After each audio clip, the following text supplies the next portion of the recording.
بسم اللہ الرحمن الرحیم۔ السلام علیکم ڈیئر اسٹوڈنٹس، امید کرتا ہوں آپ لوگ ٹھیک ٹھاک ہوں گے اور آپ لوگوں کو اللہ تعالیٰ بالکل ٹھیک رکھیں اور آباد رکھیں اور آپ لوگوں کو اللہ تعالیٰ ڈھیر ساری خوشی عطا کریں۔ اور میں آج مزید اشعار کی تشریح کی طرف آپ لوگوں کو لیے جا رہا ہوں، اور یہ ساقی نامہ نظم ہے اور یہ علم اقبال رحمۃ اللہ علیہ اس کا شاعر ہے، اور علامہ اقبال رحمۃ اللہ علیہ ہمارے قومی شاعر بھی ہیں۔ تو آج مزید اشعار کی تشریح کی طرف لیے جا رہا ہوں آپ لوگوں کو، اور یہ شعر کیا ہے آج کا، لیکن میرے چینل میں اس چینل پہ ہر آنے والے ان کو یہ چاہیے، ویڈیو میں آگے بڑھنے سے پہلے ان کو چاہیے کہ میرے چینل کو ضرور سبسکرائب کریں اور گھنٹی وہ گھنٹی کی جو آئیکن ہے وہ ضرور دبا دیں۔ اور ابھی اشعار کی تشریح کی طرف لیے جا رہا ہوں آپ لوگوں کو۔ بسم اللہ الرحمن الرحیم۔ دما دم دما دم دما دم روا ہے یم زندگی، ہر ایک شے سے ہے پیدارم زندگی، اسی سے ہوئی ہے بدن کی نمود کہ شعلے میں پوشیدہ ہے موج دودھ، گرا گرا گرچے ہے صحبت آب و گل، خوش آئی اسے محنت آب و گل، یہ ثابت بھی ہو اور سیار بھی عناصر کے پھندوں سے بیزار بھی۔ تو سب سے پہلے دما دم روا ہے یمی زندگی۔ دما دم کے معنی پے در پہ، مسلسل تواتر، مسلسل تواتر، پے در پہ۔ روا کے معنی ہے، روا کے معنی جاری و ساری، یعنی بہتا ہوا، بہتا ہوا جاری و ساری۔ یم زندگی کے معنی زندگی کا سمندر یا دریا۔ یم کے معنی کیا ہے؟ یم کے معنی ہے سمندر یا دریا، اور زندگی تو زندگی کو کہتے ہیں، تو یہ بھی زندگی کا مطلب ہے زندگی کا سمندر یا دریا۔ دم زندگی کے معنی زندگی کی دوڑ، زندگی کی دوڑ، جدوجہد، تگ و دو، حرکت، کوشش، لگن، تو اس کو کیا کہتے ہیں؟ تگ و دو، کوشش، دوڑ دھوپ۔ اور اس کے یہ معنی تو ہو گئے۔ اس شعر کا مفہوم کیا ہے؟ اس شعر کا مفہوم کچھ یوں ہے کہ زندگی کا، یعنی شاعر علامہ اقبال رحمۃ اللہ علیہ اس شعر میں بہت خوبصورت خیال کا ذکر کرتے ہیں، اور خیال کا ذکر کیوں کرتے ہیں، کس طرح کرتے ہیں؟ یعنی شاعر شعر میں کہتے ہیں کہ زندگی کا دریا ہر دم لہریں مارتا بہہ رہا ہے، اور ہر ایک چیز میں زندگی کی جو حرکت ہے اور جو کوشش ہے اور آگے قدم بڑھانے کی جو کوششیں ہیں، وہ ہر چیز کو دیکھتے ہوئے ہمیں پتہ چل جاتا ہے کہ اس میں ایک کوشش ہے۔ ہر انسان، یعنی جس طرح پانی میں جو ایک حرکت ہمیں دکھائی دیتا ہے یا ہمیں حرکت دکھائی دیتی ہے، اور ہر ایک چیز میں زندگی کی جو تگ و دو ہے اور قدم آگے بڑھانے کی جو جدوجہد ہے، جو کوشش ہے، وہ ظاہر ہے۔ یعنی ظاہر ہے مطلب پتہ چلتا ہے، یعنی ہر ایک جاندار اور خاص طور پر انسان میں جو جذبہ ہے آگے بڑھنے کا، وہ انسان کے اندر بھی موجود ہے، جاندار کے اندر بھی موجود ہے۔ اور ہر چیز کو دیکھتے ہوئے، چاہے انسان اس دنیا میں جب آ جاتا ہے، انسان جب دیکھتا ہے تو پرندے کو دیکھتا ہے، پرندے میں حرکت وہ نظر آتی ہے، پرندہ وہ حرکت کرتا ہے۔ اگر ہم کیڑ مکوڑوں کو دیکھتے تو حرکت کرتا وہ دکھائی دیں گے، حرکت کرتے ہوئے دکھائی دیں گے۔ مچھلی کو دیکھیں گے تو مچھلی پانی کے اندر وہ حرکت کرتا ہے۔ انسان دنیا میں حرکت کرتا ہے، اور اسی وجہ سے دنیا میں جو بھی چیز ہے وہ ہر چیز اس کی ایک حرکت وہ اس کی موجود ہوتی ہے، یعنی ہر چیز حرکت کرتی ہوئی دکھائی دیتی ہے۔ پانی اپنی طرف حرکت کرتا ہے، اور اسی طرح یعنی اس دنیا میں کوئی بھی چیز ایسی نہیں ہے، کوئی بھی جاندار ایسی نہیں ہے، یا کوئی بھی جاندار ایسا نہیں ہے جو حرکت نہیں کرتا ہے۔ یعنی مطلب اس شعر کا یہی ہے، اس کا مفہوم یہی ہے کہ ہر چیز میں، یعنی جس طرح حرکت میں برکت ہے، اسی وجہ سے شعر کہتے ہیں کہ افراد کے اس جوش و خروش سے زندگی اور جو شعبہ زندگی میں یعنی متواتر ترقی کے نمایاں آثار نظر آ رہے ہیں، یعنی نشانات نظر آ رہے ہیں۔ اس کا مطلب یہ ہے کہ جب ہم دنیا میں جو چیزیں ہیں وہ ان چیزوں کی طرف دیکھیں گے تو وہ چیزیں تو حرکت کرتی ہیں، چاہے وہ پرندے ہوں، چاہے وہ دریا میں مچھلیاں ہوں، چاہے کیڑ مکوڑے ہوں، چاہے جنگلوں میں جانور ہو، لیکن ہر چیز میں ہمیں حرکت دکھائی دیتی ہے۔ اسی وجہ سے شاعر اس شعر میں یعنی مسلمان لوگوں کو کیا پیغام دے رہے ہیں؟ یعنی شاعر اس شعر میں لوگوں کو یہ پیغام دے رہے ہیں کہ زندگی کا دریا ہر دم دہرے مارتا ہوا بہہ رہا ہے، اور ہر ایک چیز میں زندگی کی تگ و دو اور قدم آگے بڑھانے کی جدوجہد ظاہر ہے۔ تو ظاہر ہے ہر ایک چیز جاندار اور خاص طور پر انسان میں اور جو جذبہ ہے آگے بڑھنے کا، وہ زندگی کے ہر شعبے میں انسان جو ہے وہ دوسروں سے آگے نکلنا چاہتا ہے، اپنی برتری جتانا چاہتا ہے۔ پھر اس میں ایک الگ بات اس میں واقع ہو جاتی ہے، یعنی انسانوں کی جو کوششیں ہیں وہ الگ طریقے سے ہیں، جانوروں کی کوشش الگ طریقے سے ہیں۔ جانور جب وہ کوئی شکار کرتا ہے تو اس کا شکار کرنے کا طریقہ الگ ہوتا ہے، انسانوں کے شکار کرنے کا طریقہ الگ ہوتا ہے۔ پھر انسان جو محنت کرتا ہے تو انسانوں کی جو محنت ہے ان کی محنت کچھ عجیب قسم کی ہوتی ہے، جانداروں کی کچھ اور قسم کی ہوتی ہے، پرندوں کی کوشش کچھ اور قسم کی ہوتی ہے۔ یعنی مثال کے طور پر یہ جو بہت سارے جو پرندے ہیں، چاہے چڑیا ہیں، چاہے عقاب ہے، چاہے شاہین ہے، چاہے کرگس ہے، بہت سارے پرندے، یعنی ان کی اپنی اپنی حرکت ہوتی ہے، اور اپنی اپنی حرکت کرتے ہوئے وہ پرندے نظر آتے ہیں، اور وہ کچھ نہ کچھ پیٹ بھرنے کے لیے وہ کچھ نہ کچھ محنت اور کوشش کر رہے ہوتے ہیں۔ تو اسی وجہ سے علامہ اقبال رحمۃ اللہ علیہ بھی ہمیں اس شعر میں، اس بند میں، یعنی زندگی کو گزارنے کا ایک پیغام دے رہے ہیں کہ آپ لوگ بھی پاؤں پہ پاؤں رکھ کر نہ بیٹھو، یعنی آگے بڑھنے کی کوشش جاری رکھ۔ اور جس طرح اس دنیا میں جب ہم آئے ہوئے ہیں، تو جس طرح یہ، اگر میں سب سے پہلے یہ بات بتا دوں کہ جس طرح اللہ تعالیٰ نے یہ زمین و آسمان 6 دنوں اور 6 راتوں میں اللہ تعالیٰ نے یہ پیدا کیے ہیں، تو اس میں ہمارے لیے ایک سبق اس میں مضمر ہے، پوشیدہ ہے۔ وہ سبق یہ پوشیدہ ہے کہ یہ دنیا جو اللہ تعالیٰ نے 6 دن اور 6 راتوں میں اس لیے بنائی ہے، اس لیے تخلیق کی ہے کہ یہ اگر اللہ تعالیٰ چاہتا تو اللہ تعالیٰ تو ایک سیکنڈ کے اندر اندر یہ ساری چیزیں پیدا کر سکتا تھا، لیکن اس میں ہمیں پیغام یہ دے رہا ہے، یہ ہمیں پیغام مل رہا ہے کہ ہمیں بھی یعنی آہستہ آہستہ آگے کی طرف بڑھنا چاہیے، اور آہستہ آہستہ ہم محنت اور کوشش کرتے جائیں گے تو ہمیں ترقی ملتی جائے گی۔ اگر ہم پوے واؤ رکھیں گے تو ہمیں تو ترقی مل نہیں سکے گی پھر۔ تو اسی وجہ سے شعر کی تشریح مکمل ہو گئی ہے کہ اس شعر میں انسان کو یہ پیغام دیا جا رہا ہے کہ اے انسان، یعنی تیرے اندر اللہ تعالیٰ نے بہت زیادہ طاقت و دیت کی ہوئی ہے، تیرے اندر تو اللہ تعالیٰ نے بہت کچھ رکھا ہوا ہے، تیرے اندر تو یعنی کچھ کر گزرنے کا جذبہ تیرے اندر موجود ہے، تو بہت کچھ کر سکتا ہے، آگے بڑھ اور کوشش کر۔ تو یہ اگلا شعر ہے۔ اگلا شعر کیا ہے؟ اسی سے ہوئی ہے بدن کی نمود، کہ شعلے میں پوشیدہ ہے موج دود۔ اسی سے بدن میں کیا ہے؟ یعنی اسی سے بدن میں کیا پوشیدہ ہے؟ موجی دود، بدن کی نمود۔ نمود کے معنی یعنی ظاہر ہونا، نظر آنا۔ نمود کسے کہتے ہیں؟ ظاہر ہونے کو کہتے ہیں۔ یعنی بدن کی نمود، جسم کی نشو و نما اور اس کا اظہار، یعنی ظاہر ہونا۔ بدن کا نمود کے معنی کیا ہے؟ یعنی بدن جب گروتھ کرتا ہے، باڈی جب گروتھ کرتا ہے۔ شعلے میں پوشیدہ ہے، پوشیدہ مضمر، چھپی ہوئی ہے۔ موج دودھ، دھوئے کی لہر، یعنی دودھ کے معنی کیا ہے؟ دودھ کے معنی دھواں، اور موج کے معنی ہے لہر یا جوش یا ویوز جس کو کہتے ہیں۔ یعنی اس کی شرح کچھ یوں ہے کہ اسی سے ہوئی ہے بدن کی نمود، کے شعلے میں پوشیدہ ہے موج دودھ۔ یعنی اس کا مطلب کیا ہے؟ شاعر شعر میں کیا کہنا چاہتے ہیں؟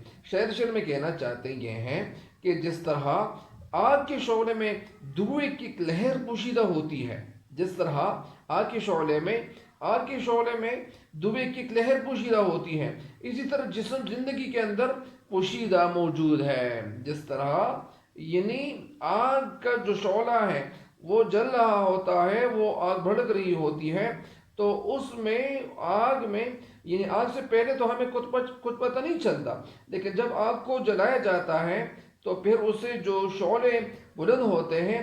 اچھا، آپ کو کیا بتایا جاتا ہے؟ یعنی جس طرح آگ کے شعلے بلند ہوتے ہیں تو آگ کے شعلوں کے اوپر جو سب سے وہ نظر آتا ہے وہ دھواں نظر آتا ہے۔ تو جس طرح وہ دھواں، تو ہمیں پہلے سے ہمیں اتنی پتہ تھا کہ اس میں دھواں بھی موجود ہے، تو دھواں تب ہمیں پتہ چل جاتا ہے، تو ایک دھوئے کے بارے میں ہمیں یقین دہانی تب ہو جاتی ہے کہ جب ہم اپنی آنکھوں سے دیکھیں۔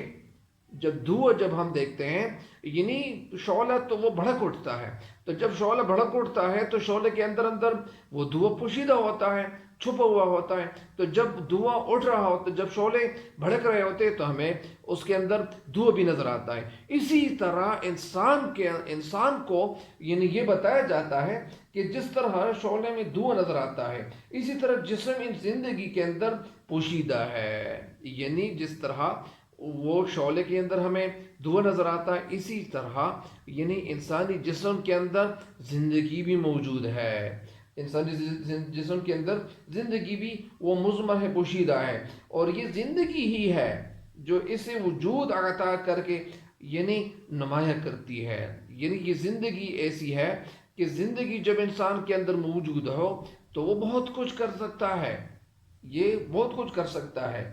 وہ اس کے اندر جب روح ہو انسان کے اندر، تو جب روح ہو تو روح یہ سارا ماجر دکھاتا ہے. یہ سب کچھ اس کی وجہ سے اللہ تعالیٰ نے ممکن بنایا ہوا ہے.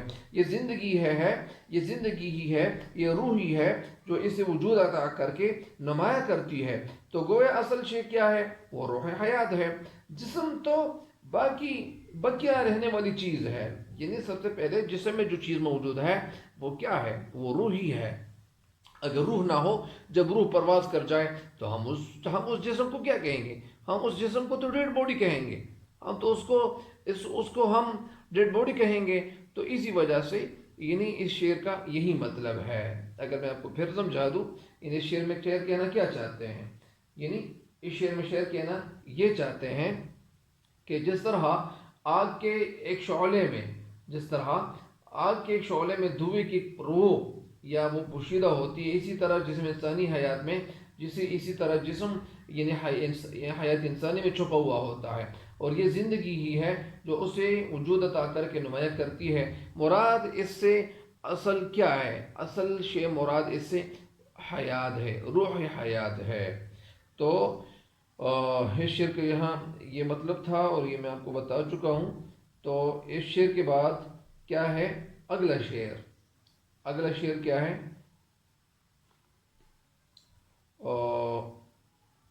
اگر میں اس شعر کی تشریح ایک دفعہ پھر آپ کو سنا دوں کہ شعر میں کہتے ہیں کہ جس طرح شعلے میں دھوئے کی لہر پوشیدہ ہوتی ہے، اسی طرح جسم زندگی کے اندر پوشیدہ ہوتی ہے. اور زندگی ہی اسے وجود عطا کرتی ہے اور آنکھوں کے سامنے نمایاں کر دیتی ہے. دھواں شعلے کے اندر چھپا ہوا ہوتا ہے، لیکن دھواں وہ کیا ہوتا ہے؟ وہ خود دکھائی نہیں دیتا ہے.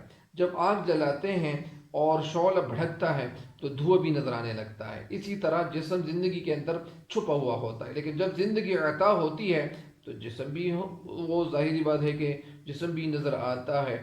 تو اسی وجہ سے شعر کی تشریح مکمل ہو گئی ہے. اگلا شعر کیا ہے؟ اگلا شعر یہ ہے کہ گرچہ گرا گرچہ ہے صحبت آب و گل، خوش آئی اسے محنت آب و گل. گرا گرچہ، گرا ہونا، بھاری ہونا، ناگوار ہونا، یعنی اچھا نہ لگنا. صحبت کے معنی دوستی بھی ہے، محفل بھی ہے، ہمراہی بھی ہے، معیت بھی ہے. آب کے معنی پانی، گل کے معنی ہے مٹی. تو اس کا کیا مطلب ہے؟ اس کا مطلب کیا ہے؟ گرا گرچہ ہے صحبت آب و گل، خوش آئی اسے محنت آب و گل. اس کا مطلب کیا نکلتا ہے؟ اس کا مطلب یہ نکلتا ہے کہ اگرچہ زندگی کو یہ عمل ناگوار گزرتا ہے، اچھا نہیں لگنے لگتا کہ عناصر دنیا کے ساتھ مل جل کر رہے. یعنی عناصر کیا چیز ہے؟ یعنی ایک زندگی یہ نہیں چاہتی، روح یہ نہیں چاہتا کہ یہ عناصر دنیا کے ساتھ مل جل کر رہے. یعنی یہ روح یہاں خوش نہیں ہے، یا روح یہاں نہیں چاہتا، یہ زندگی کو یہ عمل اچھا نہیں گزرتا، اچھا نہیں لگنے لگتا. لیکن اسے آگ پانی مٹی ہوا کی جدوجہد اچھی معلوم ہوتی ہے. اس کا مطلب یہ ہے کہ زندگی بھی یہ ناگوار گزرتا ہے، اچھا نہیں گزرتا، لیکن ساتھ ساتھ یہ جو عناصر ہے دنیا کے ساتھ مل جل کر رہیں. یعنی عناصر کیا ہے؟ یعنی آگ پانی مٹی ہوا، یہ کیا ہے؟ یہ عناصر ہے، یہ عنصر ہے زندگی گزارنے. یعنی یہاں جب یہ چیزیں موجود ہو تو زندگی یہاں ممکن ہے، اگر یہ چیزیں موجود نہ ہوتی تو زندگی پھر نہ ہوتی.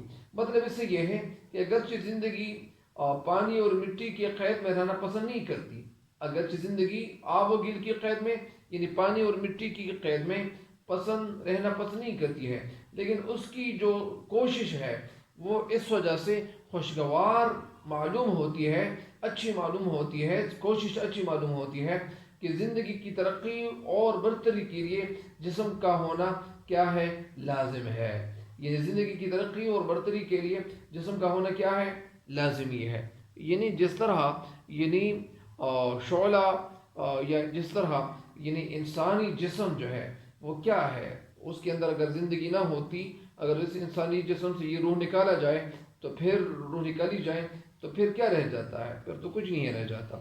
شاعر شعر میں کہنا یہ چاہتے ہیں کہ اگرچہ زندگی کو پانی اور مٹی کے ساتھ مل کر رہنا اچھا نہیں گزرتا ہے، ناگوار گزرتا ہے، لیکن اسے پانی اور مٹی کے اس جسم کی دوڑ دھوپ اور اس جسم کی جو کوشش ہے وہ اچھی لگتی ہے۔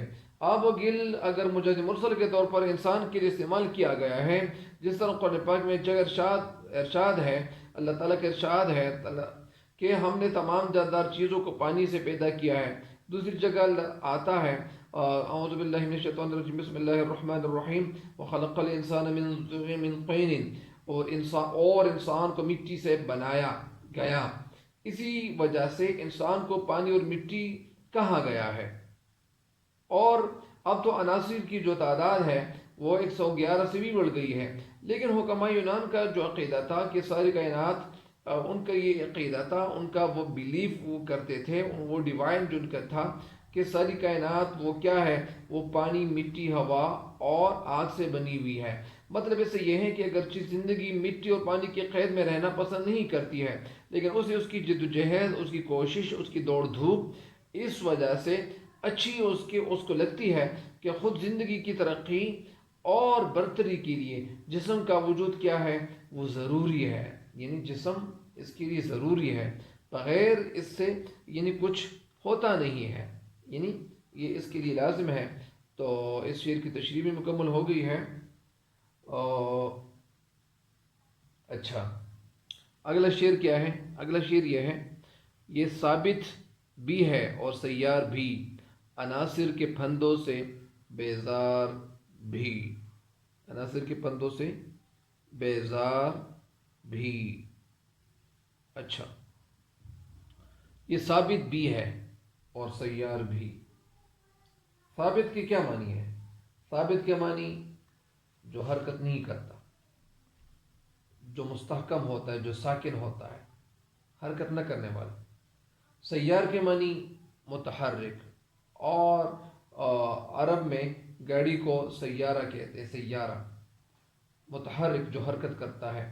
عناصر متحرک، عناصر کا پھندا یعنی پانی، مٹی، آگ اور ہوا کی قید، پانی، مٹی، آگ اور ہوا کی قید، یعنی جسم کی قید۔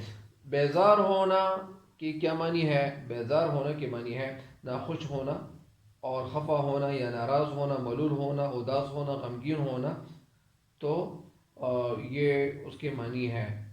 اچھا، اس شعر میں شاعر کہنا کیا چاہتے ہیں؟ اس کا مطلب کیا نکلتا ہے؟ اس شعر کا مطلب کیا نکلتا ہے؟ اس کا مفہوم کچھ یوں ہے کہ زندگی ایک جگہ قائم بھی ہے کیونکہ وجود کے وسیلے سے دکھائی دے رہی ہے۔ زندگی ایک جگہ قائم بھی ہے کیونکہ وجود کے وسیلے سے دکھائی دے رہی ہے، اور حرکت کرنے والی بھی کیونکہ یہ ترقی کے راستے میں روا دوا رہتی ہے۔ اس کے علاوہ زندگی کی زنجیروں میں جکڑی بھی ہوئی ہے اور ان سے بیزار بھی۔ یعنی ابھی آپ کو اس کا مطلب اور اس کی تشریح سمجھا دیتا ہوں۔ یعنی زندگی ایک جگہ ٹھہری ہوئی ہے، یعنی ایک جگہ قائم ہے، مضبوط ہے، وہ اٹکی ہوئی ہے یا وہ ٹھہری ہوئی ہے کیونکہ یہ وجود کے وسیلے سے نظر آتی ہے، اور متحرک بھی ہے۔ یعنی جب یہ وجود کے اندر یہ زندگی ہمیں اس کے اندر ٹھہری ہوئی نظر آتی ہے، یعنی انسان سانس لیتا ہے تو ہمیں تو پتہ چلتا ہے کہ انسان کے اندر سانس جب لیتا ہے تو لوگ کہتے ہیں کہ یہ اس کے اندر زندگی ہے۔ جب سانس بند ہو جائے تو پھر کیا ہو؟ جب سانس بند ہو جائے تو لوگ اس کے اندر زندگی تو تلاش کریں گے لیکن زندگی اس سے چلی جا چکی ہوگی. تو اسی وجہ سے یعنی یہ لوگ کہتے ہیں کیونکہ یہ وجود کے وسیلے سے زندگی نظر آتی ہے اور یہ متحرک بھی ہے، حرکت کرتی بھی ہے، کیونکہ یہ ترقی کے راستے پر چلتی رہتی ہے. ترقی کون سی ترقی؟ یعنی عناصر سے مراد وہ کیا ہے؟ آگ، پانی، مٹی اور ہوا ہے، جن سے تمام مادی اشیاء وجود میں آئی ہوئی ہے. اس کے علاوہ زندگی آگ، پانی، مٹی اور ہوا کے جو جال میں ہے وہ پھنسی ہوئی ہے اور ان سے بیزار بھی ہے. ظاہر زندگی کا اپنا الگ سے کوئی وجود نہیں ہے، کیونکہ زندگی جوہر ہے، عرض نہیں ہے. جوہر کو اپنے وجود کی نمائش کے لیے عرض کی ضرورت ہوتی ہے، یعنی زمین کی ضرورت ہوتی ہے. اس لیے یہ زندگی اپنے اظہار کے لیے جسم کی محتاج ہے، لیکن اسے جسم کے جو پنجرے میں قید رہنا بھی اچھا نہیں لگتا ہے. اس لیے زندگی یا روح اس قید سے فرار چاہتی ہے اور نتیجہ موت کی شکل میں سامنے آتا ہے. اچھا، یعنی شاعر شعر میں کہنا کیا چاہتے ہیں؟ شاعر شعر میں کہنا یہ چاہتے ہیں کہ زندگی دو رخ، یعنی زندگی کی دو رخ ہے. شاعر شعر میں کہتے ہیں کہ زندگی کی دو رخ ہے. پہلا رخ کیا ہے؟ پہلی صورت میں زندگی ٹھہری ہوئی ہمیں ملتی ہے. دنیا میں اگر جو نباتات ہے، جو جڑی بوٹیاں ہے، جو پودے ہیں اور یا اور چیزیں ہیں، تو یہ تقدیر کے پابند ہیں. ان کی زندگی میں ٹھہراؤ ہے، جمود ہے، یہ جمے ہوئے ہیں اور یہ جمے ہوئے موجود ہے. اس کے برعکس یعنی زندگی کی دوسری صورت حرکت کرتی ہوئی دکھائی دیتی ہے. ان نباتات اور جمادات کیا ہے؟ جو پہاڑ ہے تو جس طرح ہے وہ ابھی تک اسی طرح وہ موجود ہے، تو وہ پہاڑ تو حرکت نہیں کرتے. انسان اور جانور اس کی زندگی میں زندہ مثالیں ہیں. انہیں ایک قسم تو یہ ہے کہ یعنی ہمیں جو پہاڑ نظر آتے ہیں، جو پانی نظر آتا ہے، یا جو ہمیں پہاڑ نظر آتے ہیں تو پہاڑ ایک جگہ پہ وہ موجود ہے، وہ تو حرکت کرتے ہوئے ہمیں نہیں دکھائی دیتے. دوسری قسم یہ ہے زندگی کی کہ انسان اور جانور، یعنی انسان اور یعنی اس کے برعکس زندگی کی دوسری صورت حرکت کرتی ہوئی دکھائی دیتی ہے. انسان اور جانور اس کی زندہ مثالیں ہیں. ان میں زندگی کی بھاگ دوڑ آسانی کے ساتھ دیکھی جا سکتی ہے، لیکن زندگی کا کمال یہ ہے کہ یہ کائنات کی دوسری چیزوں کی طرح نہ کسی باتوں میں آتی ہے اور نہ کوئی اس کو متاثر کر سکتا ہے. عناصر اس کو اپنے راستے پر چلنے سے کبھی نہیں روک سکتے اور یہ ہمیشہ اپنی راہ پہ چلتی رہتی ہے. تو یہ تو تھی تشریح آج کے لیے اتنا ہی کافی ہے. مجھے امید ہے کہ آپ ان سے انشاءاللہ فائدہ ضرور اٹھاؤ گے اور اللہ تعالیٰ آپ لوگوں کو کامیابی دے. اور آج کے لیے اتنا ہی کافی ہے. تب تک کے لیے اجازت چاہتا ہوں. اللہ نگہبان.